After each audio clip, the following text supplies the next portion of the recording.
Hey everybody, welcome to Purpose People. I've got a really special guest. This time for Purpose People is my wife. So welcome on the podcast, Claire. How are you? Good, thank you. Nice to see you. Thank you for coming on the podcast. You're welcome. We want to talk a little bit about how we both were living separate lives, doing different things. We came together, and then obviously now we're doing Purpose together. So do you want to start from the beginning? Because you ended up being a teacher, didn't you? That was you went to university and studied, and then you went to be a teacher, and then you've ended up being a teacher in a very different capacity to the way that you started. Do you want to just share a little bit about that? Yeah. Good place to start. Yeah, I didn't intend to be a teacher, really. That hadn't been my life goal. It was more not knowing really what to do when I left university. And what did you study? I did French with various other things. I did some philosophy, and I did some Portuguese, and I did English literature as well. Various other things you can do at university.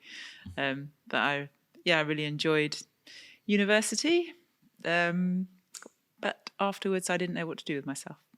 Okay. So I went and did a teaching year, and I got a job in a school in Plymouth in quite a difficult area, in a fairly difficult school. Really fantastic staff. They're really cool. At the end of the year, it was such a harrowing experience. I emigrated at the end of the year. It was very difficult, and I wasn't very good. I wasn't a great teacher at all, really. So where did you emigrate? Where did you go? I went to Barcelona. Okay, and so you're in Barcelona, and then I think you were still teaching in Barcelona. Yeah, I did. I got a TEFL course, and I taught English for the year. It was in a private language college just outside Barcelona, in the north. To the north of Barcelona, there's an industrial zone called El Valles, and that's where I worked. And they gave me a little car. So I lived on the coast in a coastal town just outside Barcelona, near the beach, which was what I wanted to do, to live on the beach for a year. Yeah. So I actually wanted to stay there. I didn't want to come back to England. And I drove over the mountain every day, or over the hills. It's quite a high ridge of hills that you have to get over to get into the valleys there, or the El Valles, to where all the industrial, all the offices and the factories are. And I taught English there. Okay, and then so you're teaching English. You're in the heat, the sun. I guess life is great. Yeah, you'd think so. Yeah, I did. I went there to get away. I was running away, basically, and I thought, where else could I? Where would be the best place to go? Hey, let's go to a place with a good beach. I wanted to go to the Med because I like the Mediterranean, and so I spent a year there, and by the end of the year, I was desperate to come home and see some green fields and feel the rain on my face. I just missed the rain and missed my mum and dad, missed home. Yeah, just missed stupid things, missed Marmite and cups of tea, and it's crazy, really. It's just, I don't know, I'd made friends, and I just wanted to come home. So the small things you missed made a difference. I wasn't happy. So obviously you don't stay and you come back to the UK. Yeah, I ran away again, yeah. Basically. You ran away again? Yeah. Okay, but you ran away in a different direction back to the UK. I came back again, yeah. And where did you run away from there? Well, I came back and I went out with some friends and an ex-boyfriend, actually. That's the end of the podcast, everyone. We went to see the eclipse of the sun, but we took a boat out to Lundy Island, and it was the Oldham. We didn't take a boat. It's not like we chartered a yacht. We got on the Oldham. Is it called the HMS Oldenburg? I think, and it's like the boat that goes to and from Lundy Island. Yeah. And they did a special trip to go and see the total eclipse of the sun. And I wanted to see it. So we went. And while I was in that area of the country, I phoned a couple of teaching agencies to say I was in the country and I needed a job. And the first one to come up with a job was Bristol, a job at Brislington School in Bristol. So I came up to Bristol and stayed. My friend Laura's ex-boyfriend, Ben, was living in Bristol. And he said, yeah, you can live at my place. And as soon as you get your first paycheck, start paying your rent. So he kindly let me stay at his house. And I became his lodger for 3 months, I think. And then I moved on somewhere else. More exciting. Just keep very moving fickle. on. Just keep so moving fickle. on and on and on and yeah, on. when anything got boring or uncomfortable or I just move on. Go so somewhere fast else. forward many years. We've been married now 22 years this year. Yeah, I know. You've done a great job like keeping me in one place. Yeah, you have. So I must be doing something right for you to be around for at least 22 years. Yeah. So obviously we're talking about purpose and stuff, and you said you were unhappy. So do you want to elaborate a little bit more about why you were unhappy and then why you kept moving on? Do you want to tell that story? Yeah, I was deeply unhappy. I was unhappy with, I really didn't like myself at all. Had real problems with, had problems with, I just hide in alcohol and drugs and just hid from my personal problems that I just didn't like who I was. And it kind of stemmed back from things that had happened when I was growing up. And I'd been sexually assaulted when I was about sort of 15, 16. I was raped. And that caused me to hate myself. Yeah. And then the behaviours that come out of that, sort of eating disorders and all of this kind of self-destructive behaviour, is really weird. It's like it's almost like a switch was flicked, and I just went from being a bit crazy just to being like on a mission to, I don't know. What, self-destructive mission? Definitely, yeah. So then you're on this self-destruction mission and you're moving all over the place. You're in Barcelona and you said you missed stuff. Was that the kind of the pivotal turning point in your life where you thought, you know what, I've got to find happiness? Or was it, I've been destructive here, I need to go and invade another country and be destructive? What was the conclusion? Well, I kind of reached my low point. I think I'd gotten this job and I thought I was doing okay because I got myself a little car and I got this job in a nice language college, and they were nice people. They were lovely. And then I had a class of 11, 12-year-old boys who were quite difficult, and they were bullying a member of the class, and I didn't understand because my Spanish wasn't good enough. I didn't understand that they were insulting a member of the class. So I kind of laughed along with it because I didn't really understand the dynamic. And the boy was getting more and more upset with the situation. Then one day he stood up and just started swearing.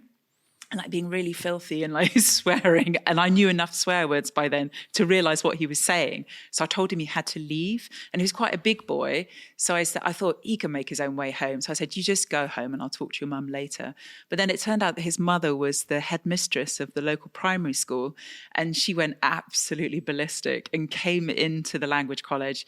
And she just gave it with she knew her rights. She knew that I'd done the wrong thing by sending him out of the class. I was completely at fault because I'd allowed him to be bullied, even though I didn't really realize what was going on. But yeah, so she just unleashed fury at me. And it was kind of a tipping point. I went home and I remember just thinking, I just don't want to live.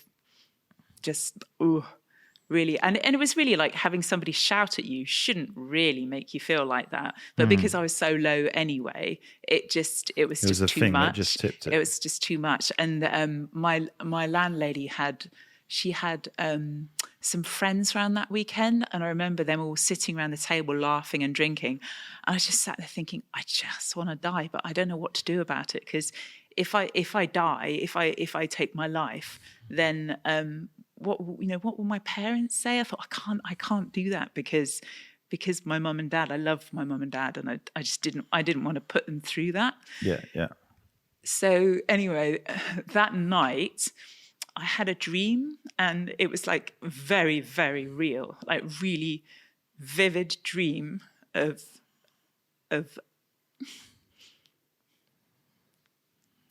Take your time.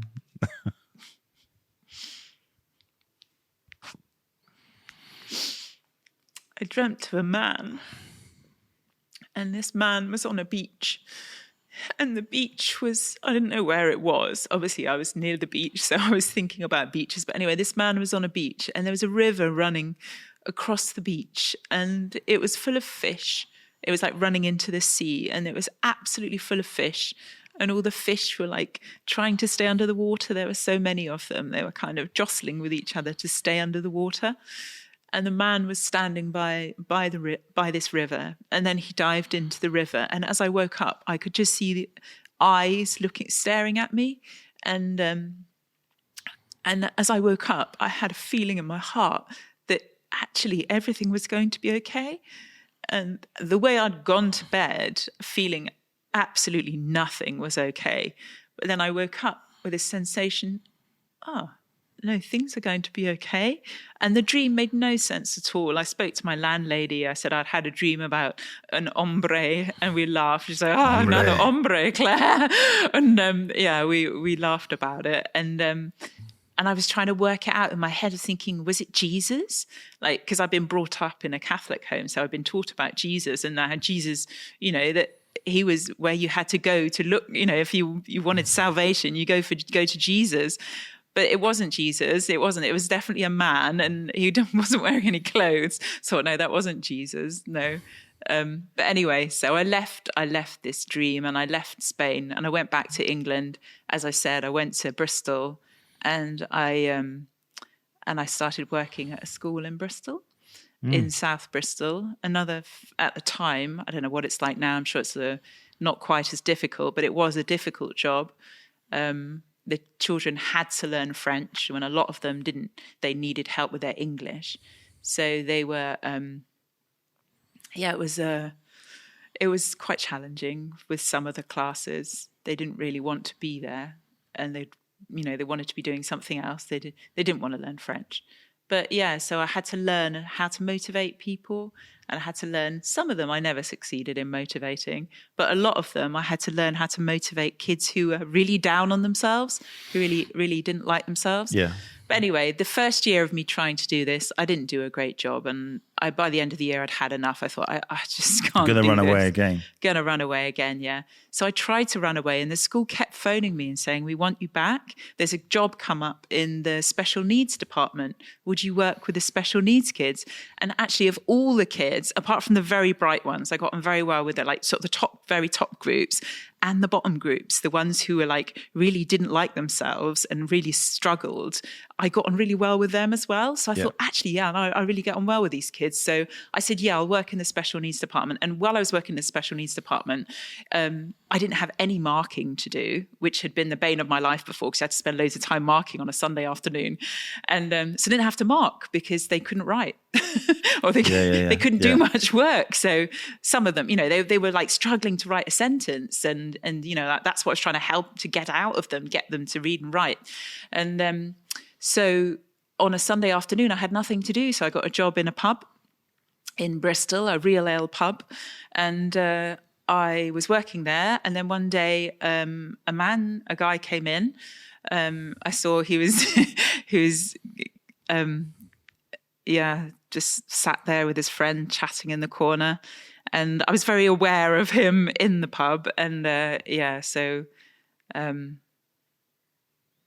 the following weekend, we were out in town. I was with my friend Rachel, and we were in a club in town. And I saw this guy again, the one that had come into the pub. And I thought, oh, okay. And just mention, at this time, I was really searching. I was really trying to find meaning in my life. And I just kind of given up on boyfriends. I I was just drawn a line. I'd found a friend, a colleague at Brislington, had a prayer group. She invited me to her prayer group. So I used to go to her prayer group. I didn't tell anybody it was a prayer group. I said it was prayer and meditation. So I didn't say I was actually going to a Christian prayer group, because I was really, I was searching. I was searching for God. I was really desperate, actually, to find the truth in life, because I was giving up again. And I'd given up on boyfriends. It's just like, it wasn't going to make me happy. So, but anyway, this guy had come into the pub. I met him at the nightclub, and we started seeing each other. And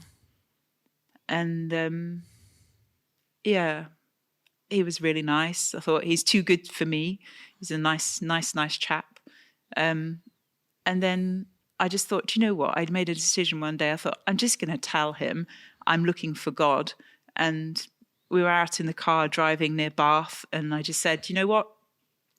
You can't make me happy. I need to find God. And I thought, that's it. This is the end of the relationship. No, he's really nice, but it's more important that I find God. And I was looking around for bus stops, because I thought, I'm going to have to get a bus home. He won't want me in the car anymore, because now I've admitted that I'm a freak and I need to find God. This is going to be the end of our nice car drive. And he said, no, actually, I was brought up in a Christian home, and I can tell you where to find God. And then after he said that, it was almost like a veil was lifted, and I was looking into those eyes that I had seen in my dream. And I recognized the man that I was in the car with was the man that I had dreamt about 3 years previous, when I was at my lowest low in Spain. And it was you, dear. Ta-da! But I had clothes on at the time. Yes. In the car, obviously.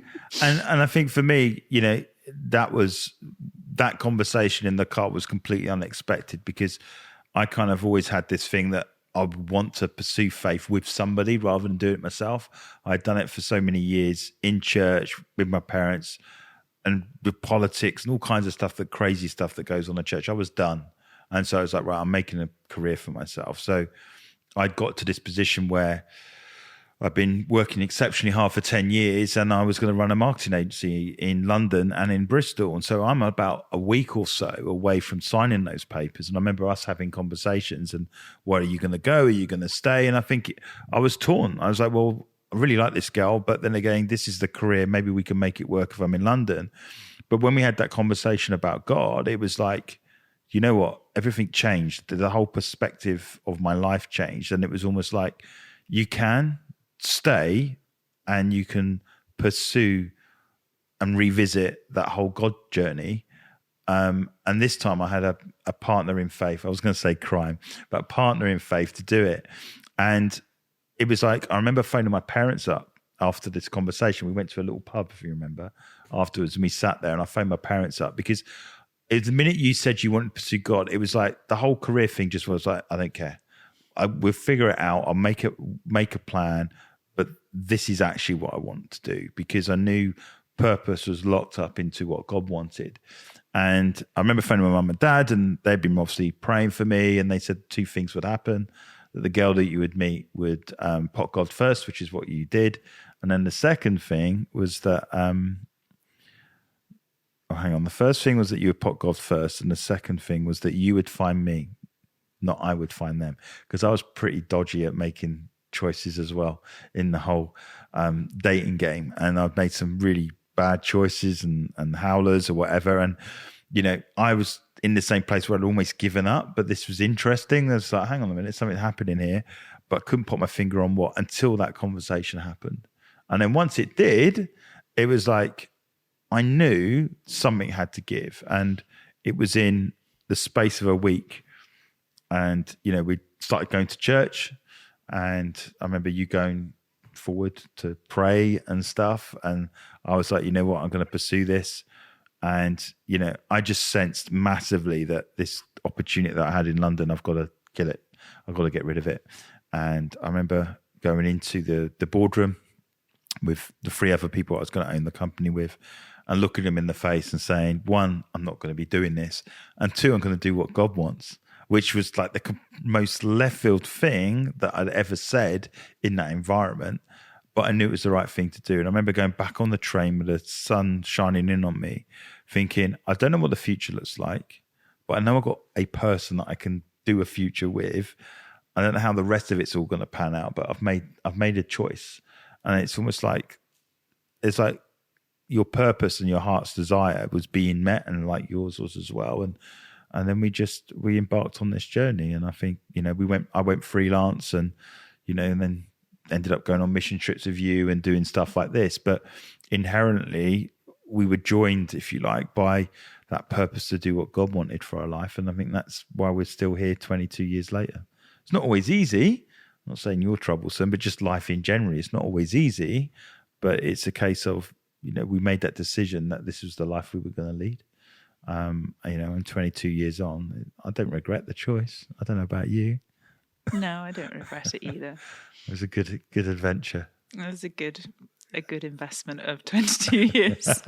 And we're still going, But interesting, you talk about the teaching side of things. You're still teaching.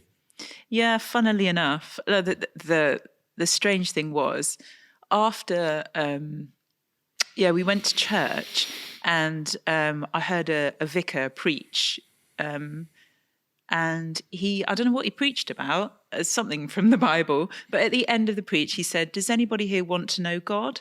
And I just put my hand up. I literally ran to the front. I was like, I have to know God because I'm desperate. I have to know. I need answers. And they took me behind this curtain, and there was a lovely couple, and we went into a room, and they explained the gospel. They showed me in the Bible how Jesus had paid the price for everything that I'd done wrong. And I shut my eyes. I remember praying with them. I shut my eyes and I could see the cross, and I could see that it was for me. And I'd never got that before, that there was a way out of what the mess that I had made. And the only way out was through the sacrifice of Jesus. And I took it. I took the way out. Yeah. And after that, I actually became a good teacher. And I really wasn't a very good teacher before. But I went back to my job at Brislington, and I started to pray for the children, and I started to pray for the teachers, and I started to pray for the school. And I became a better and better teacher. And when I left Brislington, I got a job in a private school. And the GCSE class, I don't say this with any pride, it's really because of God and because of what he can do. They went to the headmistress and said, you need to keep this woman, this teacher. She's made the subject interesting. We didn't even know it could be interesting. She's made it interesting. And you need to keep her on. And I was like, what? When one of the other teachers told me this, I said, you are joking, really? And I couldn't believe it. But actually, I went from, one job to another, and I found that I could actually, the children, they wanted to learn. Not everybody, there was always struggles, but I went to different schools, and whenever I left, I'd do 6 months cover maternity contracts or whatever it was. And when I left, people, they'd say things like, oh, this teacher managed to inspire kids who were really difficult.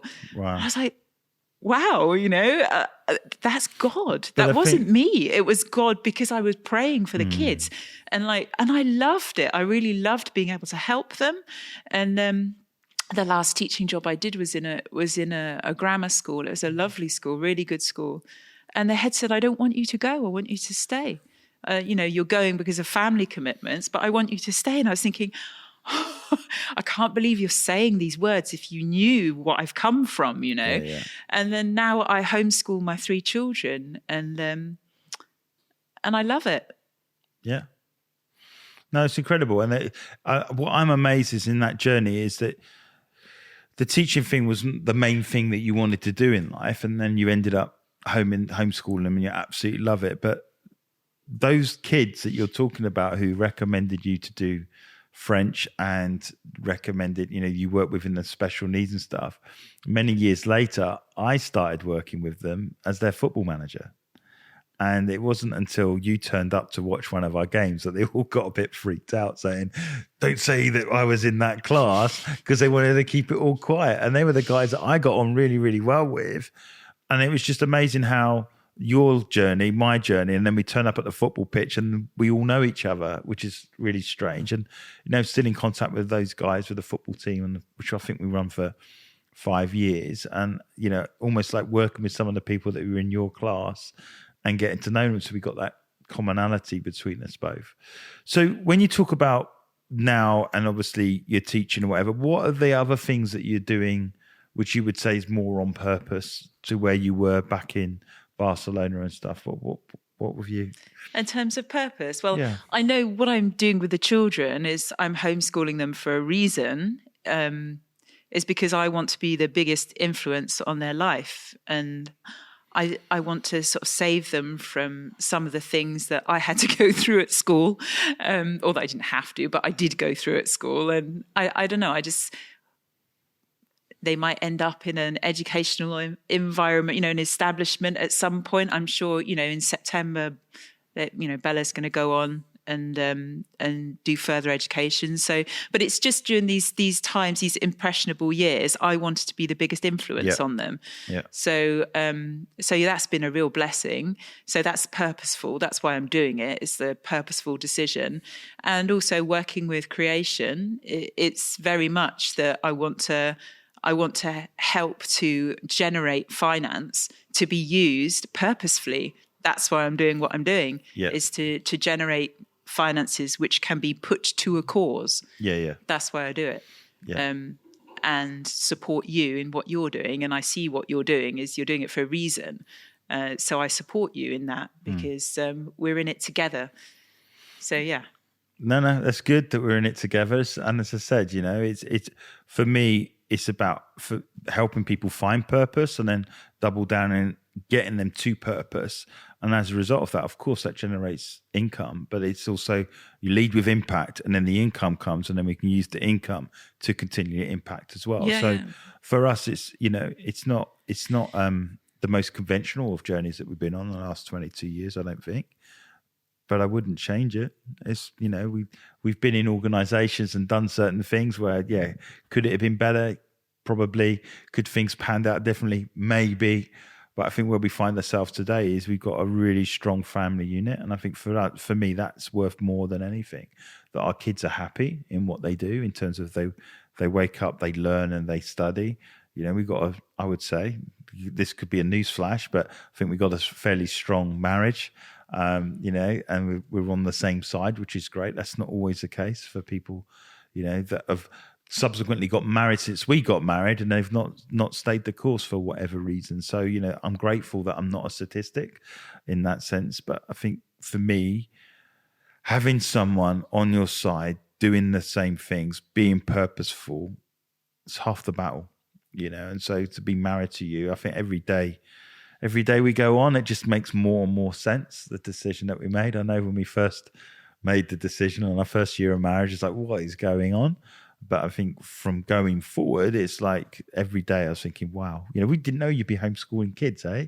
And the teaching gift comes out. So it's like all the things that we've acquired over the years have all made sense many years down the line. So, it's been amazing. But I do love you. I think you're amazing. And I love your story.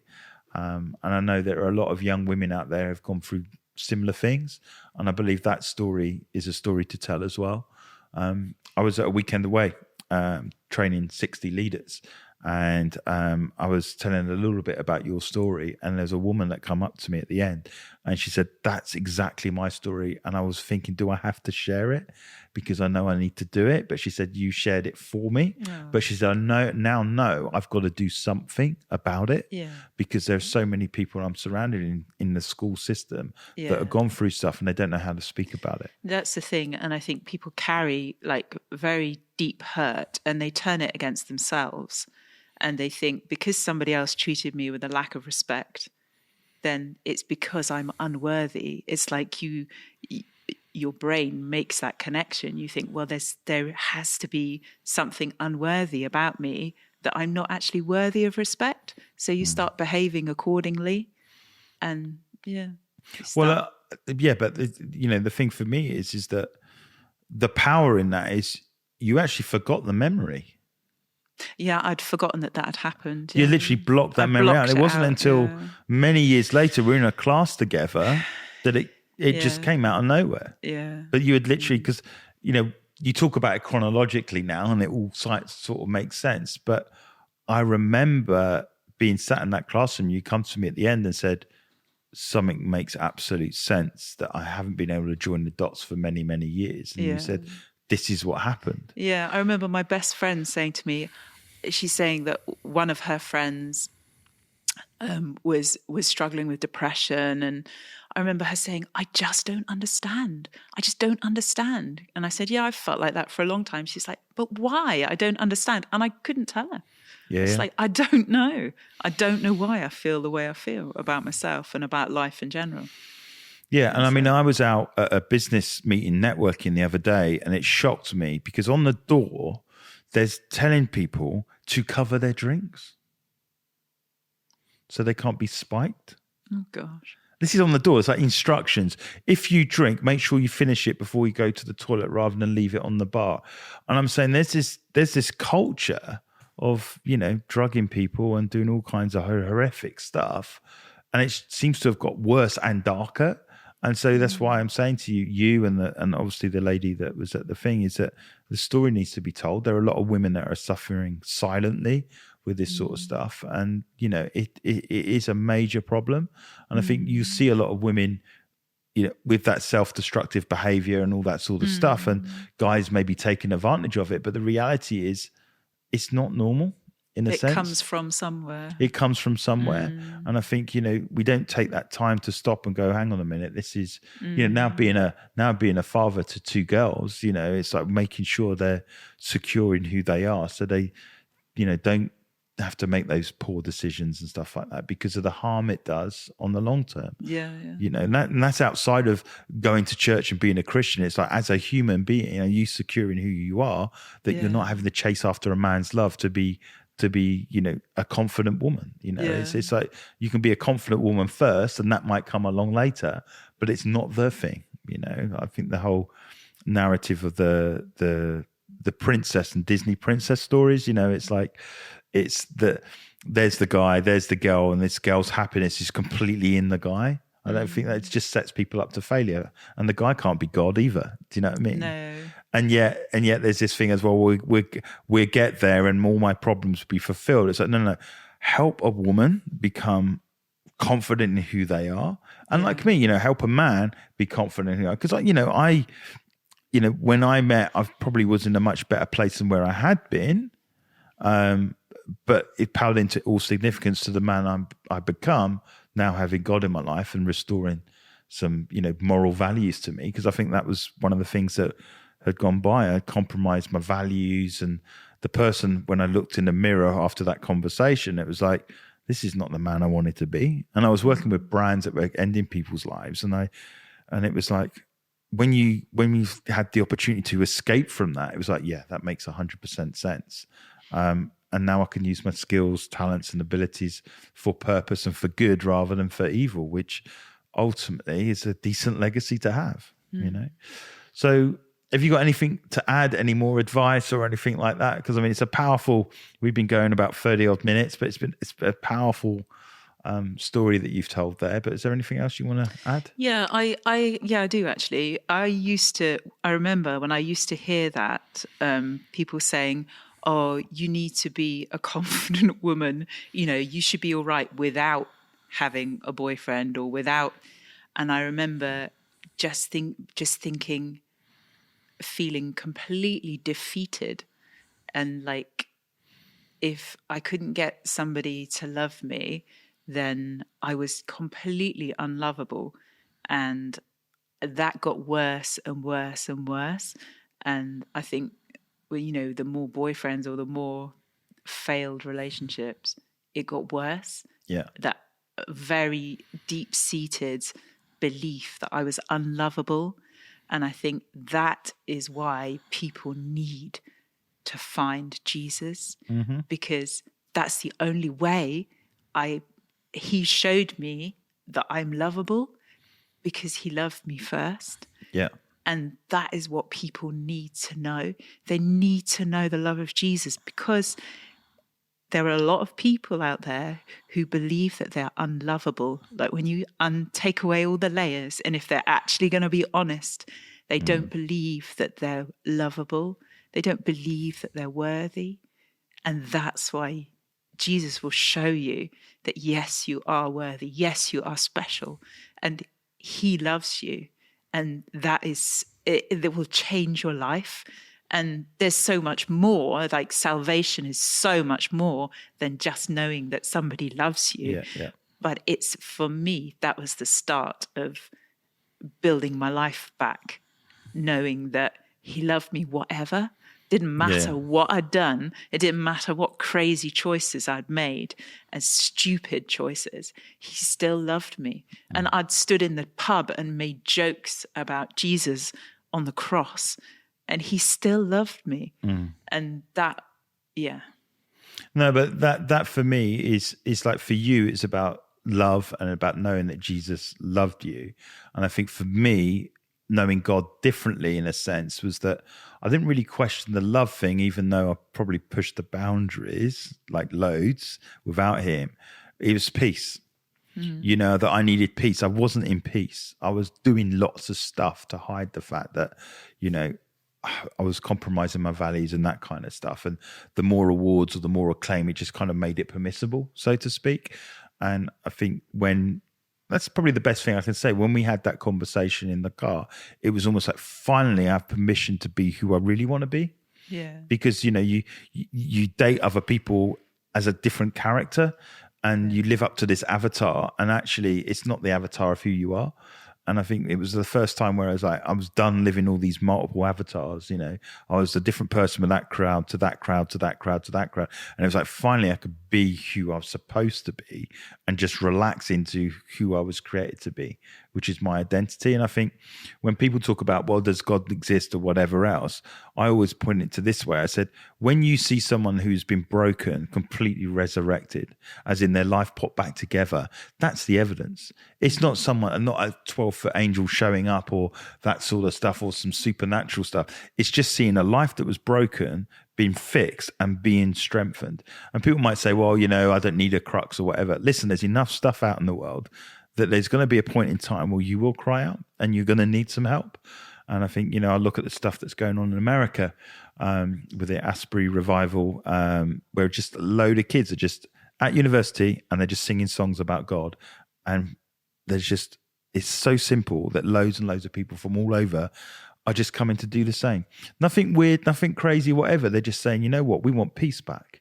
And seeing the peace and watching the pictures, it's just people are at peace. And I think for me, yours was love, mine was peace. And, you know, might be somebody looking for help in other areas. Joy. But joy, yeah, or whatever it may be. Yeah. And for me, that is the power of a relationship with God. So thank you so much, Claire, for coming on, sharing your story and shedding a few tears and stuff. But you know what? This would be my favorite podcast. Don't worry. I will pin it. But thanks for coming on, and we'll speak to you soon. I'll speak to you in 5 minutes after this. Thank you. Thank you.